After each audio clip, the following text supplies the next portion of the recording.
Hello everyone. This video will be on the 3.16 section of the IBAA curriculum. Please pause the video for a second to look at the concepts, contents, and formulae for this section.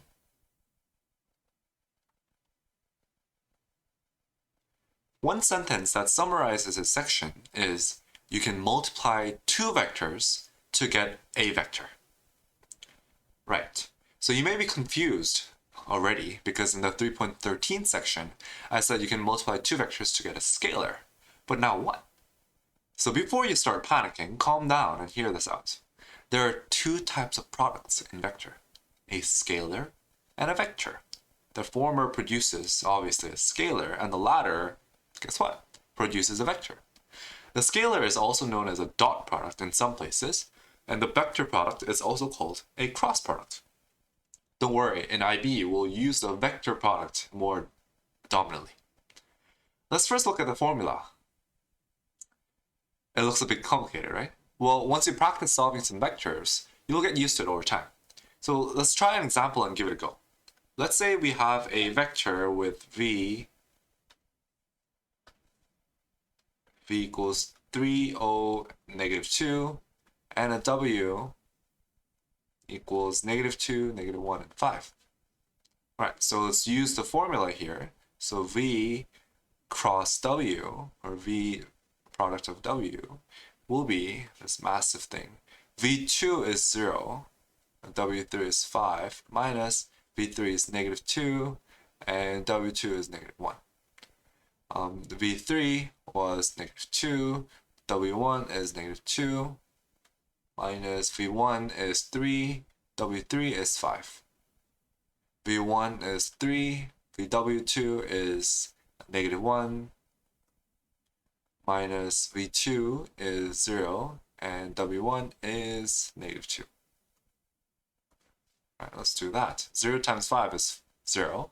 -2 times -1 is +2, so my x component will be -2. -2 times -2 is +4. 3 times 5 is 15, so 4 minus 15, it'll be -11. 3 times -1 is -3, minus 0 times -2 is 0, so -3. So we successfully found the vector product of v and w. We get the vector product of two vectors, all right. So what does that mean? What geometrical meaning does this new vector have? To do this, let's take another example, and this time we're going to use, let's use a of 1, 1, 0 and b of -1, 1, 0. Notice that for both of them, the z component is 0. So we can graph them on the xy plane without a problem, right? So let's do that. Well, I know my a vector, it's 1, 1, so it's going to be something like that. Let's say we label this as 1, 2 here, 1 and 2 here. And that's my a. Well, what about my b? Well, b also -1 and 1, so it's going to be something like that. That's going to be. Okay. Right, now let's use the formula again to find the vector product. Formula will be, let's do it here, a b is equal to a2 is 1, b3 is 0, so it's going to be 0, a3 is 0, another 0. Okay, v3 is 0 again, and v1 times w3 is also 0. v1 times w2 is going to be 1, and v2 times w1 is going to be -1. So we know that overall we get 0, 0, 2. All right, so we get a vector that has no x and y component, but only has a z component, right? So where is that going? So we can see that our z component is actually going out of the screen right now, coming towards you, and it's a positive direction, so we can say that, okay, we have a vector that's coming out towards us. Just draw it like that, okay? It's coming out of here. So from this experiment, we can learn one thing. A vector product of two vectors produces a third vector that is perpendicular to both vectors. I'll say that one more time. A vector product of two vectors produces a third vector that is perpendicular to both of the vectors. And there's a quick way to find the vector product geometrically. Right now, you can place your right hand perpendicular to the screen so that you're watching right now, and along the vector A, and make sure that fingertips are towards the direction of vector A. Okay, so your hand should be 45 degrees tilted to the right.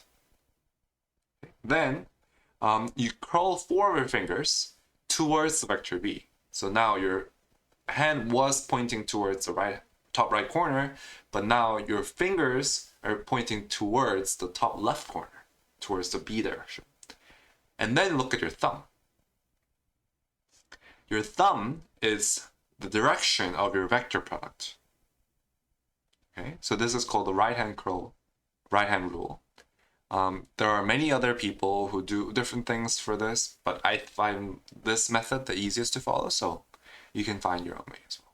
Okay, you can repeat the process for B times A. So if you think 4 fingers towards the B direction and then curl towards A, and you'll see that this time the vector goes into the screen, and that's completely fine. And thus we can conclude that also that A times B is equal to the negative of B times A. So that's one rule that we can figure out. They're parallel, but they're opposite directions. So that was the directional part, but what about the magnitude? And from the formula, we can find that the magnitude is determined in a way that looks suspiciously similar to that of the scalar product, except it is a sine theta instead of the cosine theta. So here you can see that what will happen when we do a vector product of two parallel vectors.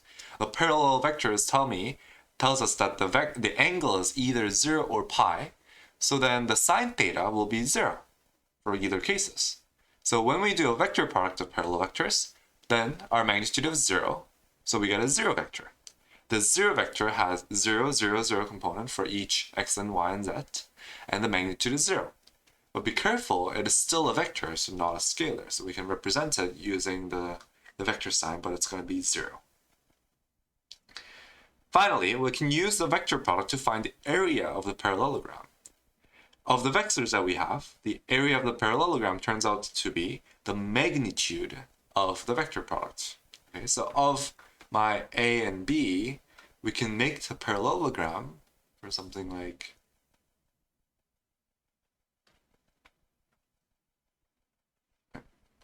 that. A square is a parallelogram, so, and let's use the formula. The magnitude of the A times B should be magnitude of A times magnitude of B times sine theta.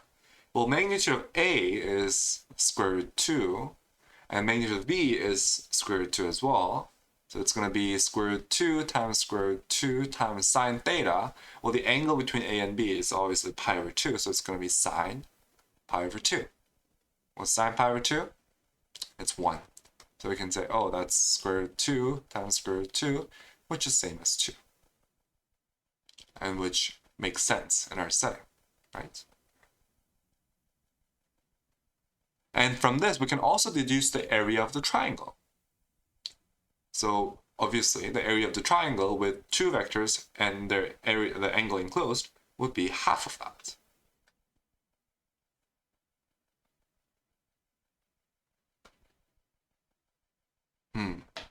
Does this sound similar to the area of the triangle from the earlier topic in the topic 3? Maybe you can find some connections there. Alright, so let's finish our video with another question. Let's say we have a vector C, where it's 3, -2, and k.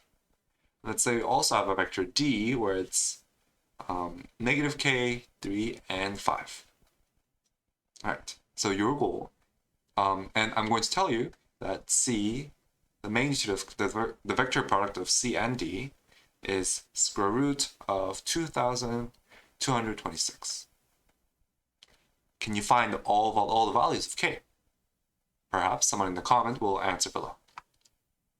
Alright, I hope you enjoyed this video, and try some questions in this section to really master the skills that we have learned. Anyways, I'll see you in the next video. Best wishes.